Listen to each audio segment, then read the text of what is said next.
when I was being trained, I sat down for monthly planning with my trainer, and we had to decide how many baptisms did we want that month. Okay, and I was a new missionary and still very full of faith and hope, and I said, hey, let's get 8 baptisms this month. And my trainer looked at me like, you got to be kidding, man!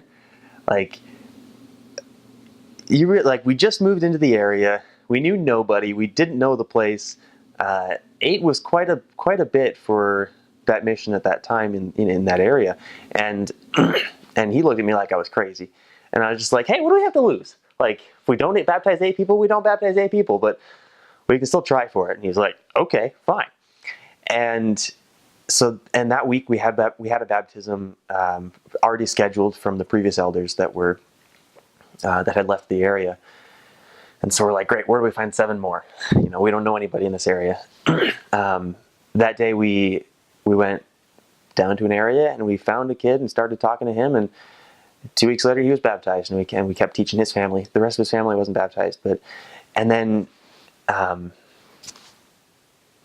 the week after that, we were across the street, across a main street, across the valley, really, from that house, and we found 2 neighbors, 2 families of 3 people each, and brought them to church and baptized them as well. And at the end of the month, we stopped, and when we reported our numbers to the zone leaders, we realized, wow, we did it.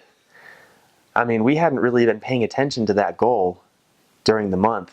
We had just been working, but we had the righteous desires to be able to accomplish those 8 baptisms, and somehow that happened.